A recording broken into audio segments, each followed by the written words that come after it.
Assalamualaikum warahmatullahi wabarakatuh.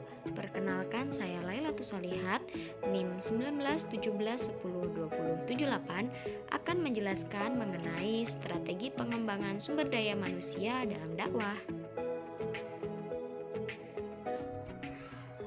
Strategi didefinisikan sebagai suatu proses penentuan rencana para pemimpin puncak yang berfokus pada tujuan jangka panjang organisasi, disertai penyusunan suatu cara bagaimana agar tujuan tersebut dapat dicapai.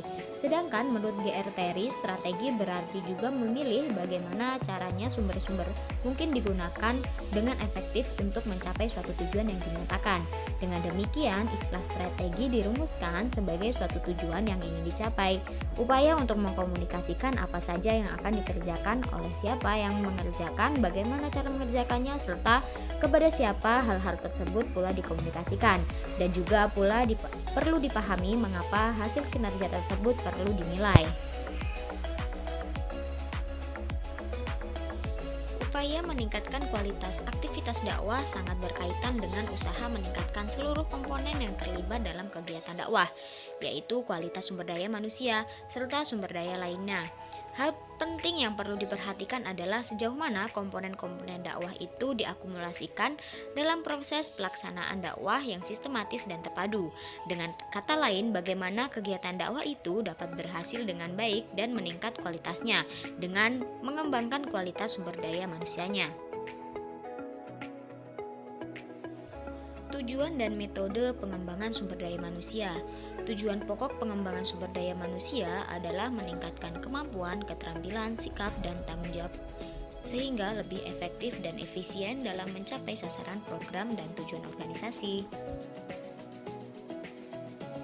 Tujuan pengembangan sumber daya manusia. Andrew E. Sikula menyebut ada 8 tujuan pengembangan sumber daya manusia, yaitu 1. Productivity atau dicapainya produktivitas personil dan organisasi. Yang kedua, quality atau meningkatkan kualitas produk. 3. Melaksanakan perencanaan sumber daya manusia. 4. Meningkatkan semangat dan tanggung jawab personil.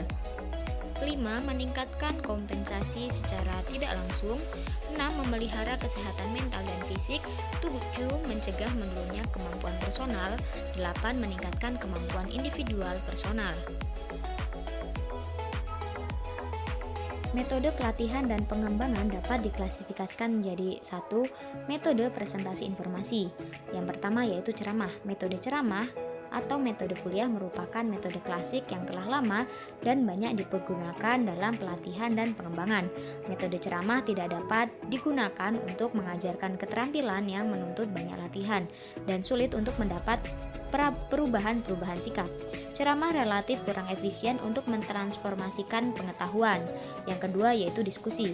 Metode diskusi adalah suatu metode berbentuk suatu pertemuan yang khusus untuk membahas suatu masalah. Metode ini menekankan adanya partisipasi aktif dari peserta untuk mengemukakan pemikiran atau pendapat secara lisan. Kendala-kendala dalam manajemen sumber daya manusia. Kendala-kendala pengembangan berkaitan dengan peserta, latihan atau instruktur, fasilitas pengembangan, kurikulum, dan pengembangan. 1. Peserta pengembangan mempunyai latar belakang yang berbeda, seperti pendidikan dasarnya dan pengalaman. 2. Pelatih yang ahli tidak dapat berkomunikasi dengan baik kepada peserta sehingga tidak memahamkan mereka. 3. Fasilitas pengembangan yang dibutuhkan untuk latihan sangat kurang atau tidak baik. 4. Kurikulum yang diajarkan kurang serasi atau menyimpang untuk mendukung sasaran yang diinginkan oleh pekerja yang bersangkutan. 5. Dana pengembangan sangat terbatas sehingga sering dilakukan secara paksa.